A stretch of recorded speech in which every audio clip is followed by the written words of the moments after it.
Jesus e o homem da mão aleijada.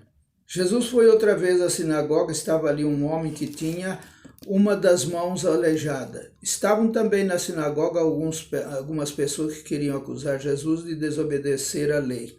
Por isso ficaram espiando Jesus com atenção para ver se ele ia curar o homem no sábado, e ele disse para o homem: "Venha cá", e perguntou aos outros: "O que é que a nossa lei diz sobre o sábado? O que é que é permitido fazer nesse dia? O bem ou o mal? Salvar alguém da morte ou deixar morrer?" Ninguém respondeu nada. Então Jesus olhou zangado e triste para eles, porque não queriam entender, e disse para o homem: "Estenda a mão."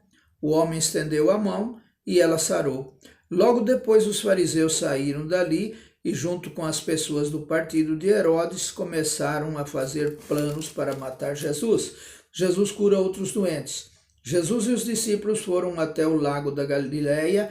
Junto com ele ia muita gente da Galileia, da Judéia, de Jerusalém, da Idumeia, do lago leste do Rio Jordão e da região de Tiro e de Sidão. Todos iam ao encontro de Jesus porque ouviam falar a respeito das coisas que ele fazia. Jesus pediu aos discípulos que arranjassem um barco para ele a fim de não ser esmagado pela multidão, pois ele estava curando tanta gente que todos os doentes se juntavam em volta dele para tocá-lo. E as pessoas que tinham espíritos maus, ao verem Jesus, caíam aos pés dele e gritavam: "O Senhor é o Filho de Deus."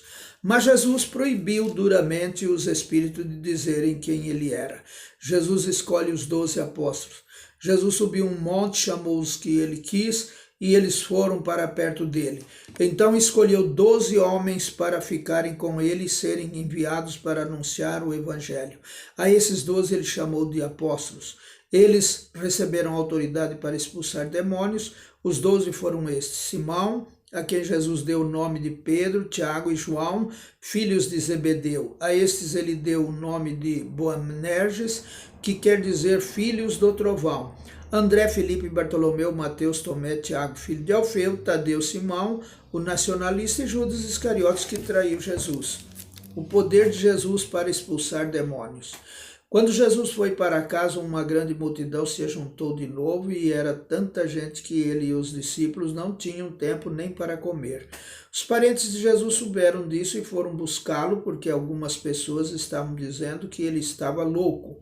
Alguns mestres da lei que tinham vindo de Jerusalém diziam: "Ele está dominado por Beelzebu, o chefe dos demônios, e Beelzebu quem dá poder a este homem para expulsar demônios."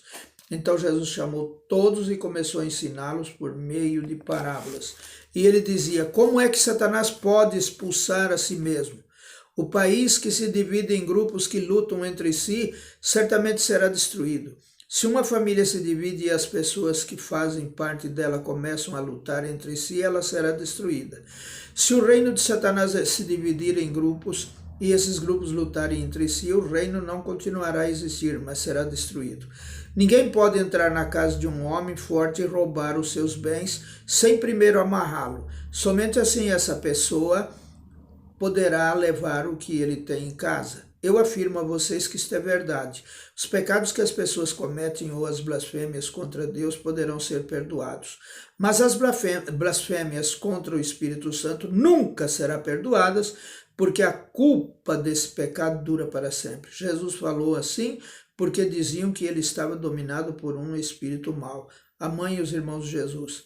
Em seguida, a mãe e os irmãos de Jesus chegaram. Eles ficaram do lado de fora e mandaram chamá-lo.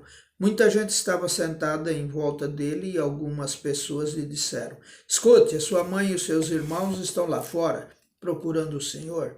Jesus perguntou: "Quem é a minha mãe? E quem são os meus irmãos?" Aí olhou para as pessoas que estavam sentadas em volta dele e disse: "Vejam, aqui estão a minha mãe e os meus irmãos, pois quem faz a vontade de Deus é meu irmão, minha irmã e minha mãe." Amém.